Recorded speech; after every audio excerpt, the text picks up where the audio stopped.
Ada orang yang cepat menghafal, jadi begitu disampaikan cepat hafalnya. Ya. Dan sulit lupanya. Sulit lupa. Di cepat hafal, sulit lupa. Lambat lupanya. Satu, ini yang bagus. Yang kedua, ya, lambat hafalnya, tapi lambat juga lupanya. Yang ingatnya lama, setelah nempel juga susah lupanya. Yang ketiga, ya, cepat hafalnya, cepat lupanya. Baru dihafalkan begini, oh hadis nomor sekian, keluar dari masjid lupa lagi. Bisa ya. Yang terakhir ini yang agak repot. Lambat hafalnya, cepat lupanya. Sudah ditulis-tulis ya, begitu dihafalkan, langsung lupa. Ini yang berbahaya ya. Anda pilih mana di antara yang 4 ini? Nah, cepat hafal, lambat. Kalau bisa cepat hafal, tidak lupa-lupa. Ya. Ada orang-orang tertentu yang masya Allah hafalnya cepat, bukan mau ingat, mau lupa susah. Bukan mau ingat, mau lupa susah. Ada yang begitu tuh. Di antaranya Imam Sulaiman, dikenal dengan Abu Daud. Kemarin saya ceritakan ya, yang lahir tahun 202 Hijriah. Abu Daud As-Sijistani. Itu ulama yang sangat luar biasa. Ketika menghafal cepat, mau lupa susah. Ya. Al-Bukhari, Abu Hurairah dan sejenisnya. Baik. Nah, kalau Anda ingin menemukan tipikal yang demikian, di antara tata caranya, Anda bisa buka di kitab At-Tibyan karang Imam An-Nawawi. Saya rangkum cepat saja. 1, meluruskan niat. Meluruskan niat saat mau belajar.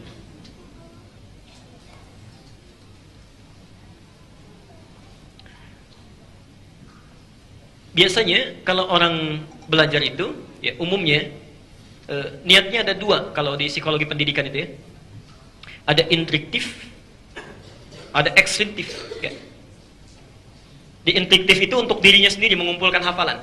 Jadi belajar misalnya, ya, intrinsik, jadi mendapatkan sesuatu untuk mengumpulkan pengetahuan, untuk kumpul aja, untuk kumpul di psikologi pendidikan modern yang saat ini. Jadi ada orang yang saat menghafal cuman pengen tahu, jadi pengen berilmu saja. Ya. Ada ekstrinsik. Ekstrinsik itu mengumpulkan ilmu untuk tujuan yang lain. Kalau bahasa anak sekolah sekarang, menuntut ilmu untuk dapat kerjaan, menuntut ilmu untuk dapat ijazah. Jadi ilmu itu cuma jembatan saja, yang penting kerjaan dicapai. Yang seperti ini yang agak bahaya ini, karena saat kerja ilmunya lupa. Ya. Nah, Islam tidak keduanya. Islam tidak pada keduanya. Karena Islam ini memadukan keduanya dengan niat namanya, dengan niat. Kalau Anda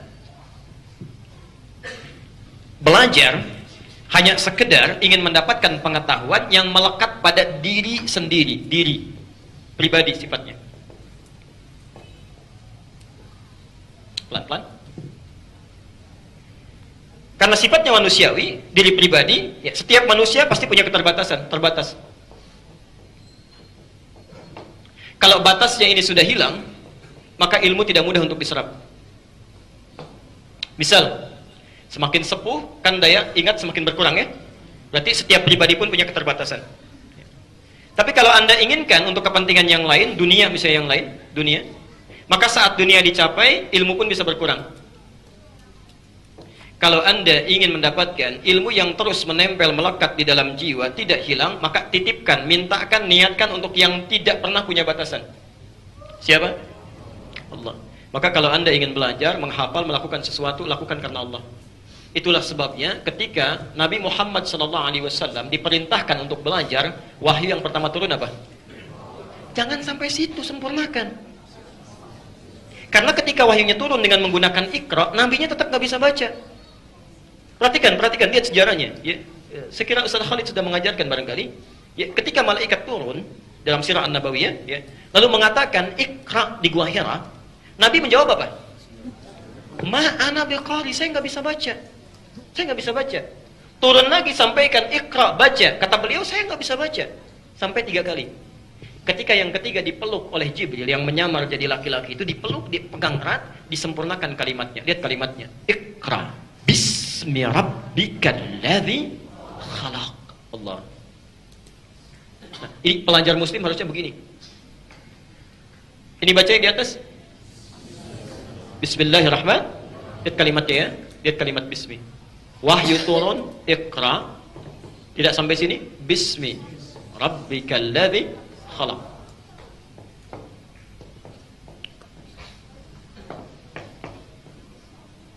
Satu, dua, tiga. Perhatikan sini. Saat kalimatnya disempurnakan, seketika Nabi bisa mengikuti bacaannya. Ya. Seakan-akan ada isyarat di sini, Muhammad, baca. Jangan karena engkau tidak pernah punya guru yang mengajarkan. Kamu tidak pernah bisa ada kesempatan untuk belajar. Tidak punya kemampuan untuk membacakan sesuatu. Lakukan semua itu bismi rabbik, karena Tuhanmu. Niatkan karena Allah, inginkan karena Allah. Yang menciptakan kamu saja begitu mudah, apalagi membuat kamu bisa mengikuti bacaan. Maka ketika sesuatu dilakukan karena Allah, Nabi yang tadinya tidak bisa mengucapkan bacaan itu ditanamkan oleh Allah Qur'annya dalam dirinya. Maka turunlah Quran, dibacakan oleh beliau, baru bisa membaca. Ikra, ikra, ikra, mengikuti bacaannya.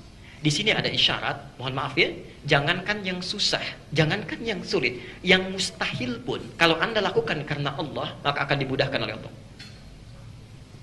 Saya usia sudah 70 tahun Pak, kayaknya kalau untuk menghafal Al-Quran, sudah hilang kesempatannya, apalagi Qurannya setebal ini misalnya. Anda 70 tahun, ada yang 82 tahun gak bisa baca, gak bisa nulis, cuman mendengar saja, 2 tahun hafal Quran. 2 tahun hafal Quran, Anda yang bisa baca, bisa nulis. Masya Allah, masa sudah 2 tahun belum hafal-hafal juga? Ya. Sampai kapan? Ya, lihat sini. Karena itulah, kalimat bismi dalam ayat Iqra, baknya menggunakan alif begini. Lihat. Cuma ayat ini yang kalimat baknya menggunakan alif. Sedangkan kalimat bismillah yang lain, bismillahirrahmanirrahim, baknya nggak ada alifnya.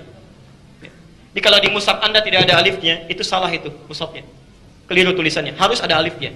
Karena tanda alif ini menunjukkan peristiwa bahwa alif itu menunjukkan panjang, sesuatu proses yang panjang. Ya. Umumnya kalau harokatnya ba, ada harokat kasrah, bi, itu alif nggak ada. Kalau ada ya wajar, tapi alif nggak ada. Karena alif itu biasanya menunjukkan satu makna, huruf yang dibaca a panjang. Ada huruf ta begini, dikasih alif begini, baca ta. Ada huruf fa, dikasih alif, baca fa. Selalu a panjang. Kok bisa yang ini harokatnya ba, kasrah, tapi ada alifnya? Ingin menunjukkan pesan kepada kita bahwa ini menunjuk satu kisah. Ada orang yang ketika diminta baca, panjang prosesnya, nggak bisa-bisa. Tapi ketika dilakukan karena Allah begitu cepatnya. Saking cepatnya, pengen cepat dikuasai. Ya. Sudah bisa dibacakan, pengen cepat-cepat. Sampai turun ayat di Quran surah 75. Ayat 16 sampai 18 itu. La tuharrik bihi lisanaka lita'jala bi. Muhammad, jangan cepat-cepat engkau lafadzkan itu untuk sekadar menghafalkannya. Kenapa? Inna jama'nahu wa qur'anah. Karena kami sudah tanamkan itu dalam jiwamu. Orang-orang yang mengingat, menghafal karena Allah, dia tidak akan capek mengingatnya. Allah yang akan tanamkan apa yang diingatnya dalam jiwanya. Jelas sampai sini? Jadi coba cek, barangkali anak-anak agak terlambat menghafal, mengingat dalam pelajaran di sekolahnya, karena mungkin tidak diarahkan meniatkan pelajarannya karena Allah. Ya. Termasuk Anda yang datang ke sini mau taklim, mungkin agak sulit mengingat sesuatu. Coba cek niatnya, sudah benar belum karena Allah? Yang kalian kesini ketemu teman, ya, pengen cuma lihat ustadznya, macam-macam dan sebagainya, ya, hati-hati.